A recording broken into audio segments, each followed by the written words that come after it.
Baik, Assalamualaikum warahmatullahi wabarakatuh. Perkenalkan, nama saya Rania Nurfairuz dengan NIM 0101521031.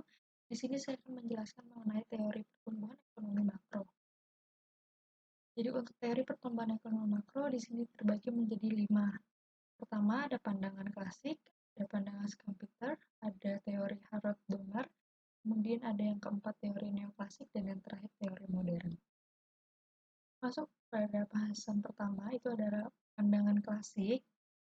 Adam Smith merupakan pelopor dalam pemikiran ekonomi klasik. Dalam bukunya An Inquiry into the Nature of Causes of the Wealth of Nations yang diterbitkan lebih dari 2 abad yang lalu, Smith mengemukakan beberapa pandangan mengenai beberapa faktor yang penting peranannya dalam pertumbuhan ekonomi. Pandangan-pandangannya yang utama adalah pertama itu adalah peranan sistem pasaran bebas, di mana Smith berpendapat bahwa sistem mekanisme pasar akan mewujudkan kegiatan ekonomi yang efisien dan pertumbuhan ekonomi yang teguh. Kedua ada perluasan pasar, di mana perusahaan-perusahaan melakukan kegiatan memproduksi dengan tujuan untuk menjualnya kepada masyarakat dan mencari untung. Ketiga ada spesialisasi dan kemajuan teknologi, di mana perluasan pasar dan perluasan kegiatan ekonomi yang digalakkan akan memungkinkan dilakukan spesialisasi dalam kegiatan ekonomi. Yang kedua itu ada bahasan mengenai pandangan Schumpeter. Pandangan ini dikemukakan oleh Schumpeter dalam bukunya The Theory of Economic Development yang diterbitkan pada tahun 1908. Dalam bukunya ini, Schumpeter menyatakan bahwa pertumbuhan ekonomi tidak akan terjadi secara terus-menerus, tetapi mengalami keadaan di mana ada kalanya berkembang dan pada ketika lain mengalami kemunduran. Walau bagaimanapun, menurut pendapat Schumpeter, inovasi tidak akan terus-menerus berlangsung tetapi berlaku secara periodik, yaitu ada kalanya banyak dilakukan dan pada masa selanjutnya kurang dilakukan.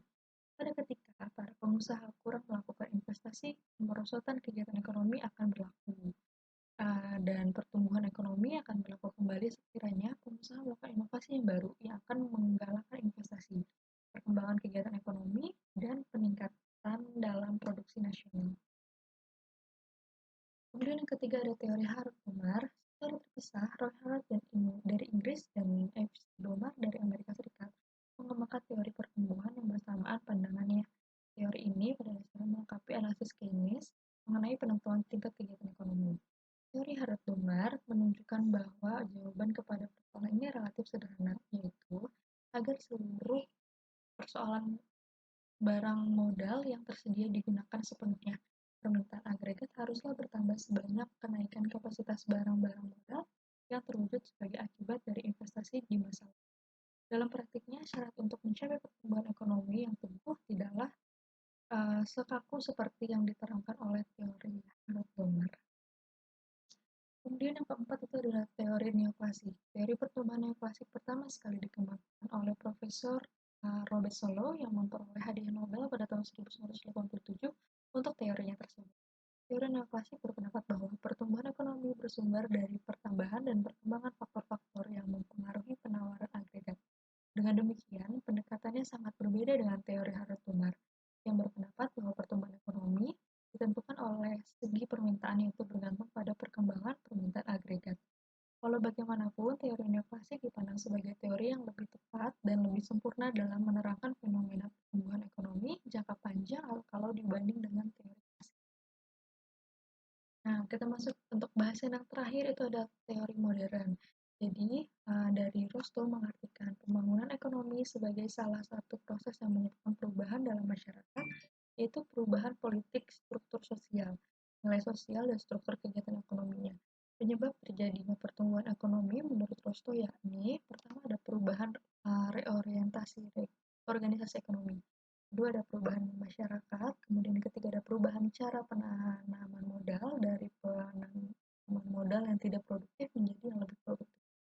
Kemudian yang keempat ada perubahan cara masyarakat dalam menentukan kedudukan seseorang dari family system menjadi ditentukan oleh kesanggupan seseorang dalam melaksanakan pekerjaan.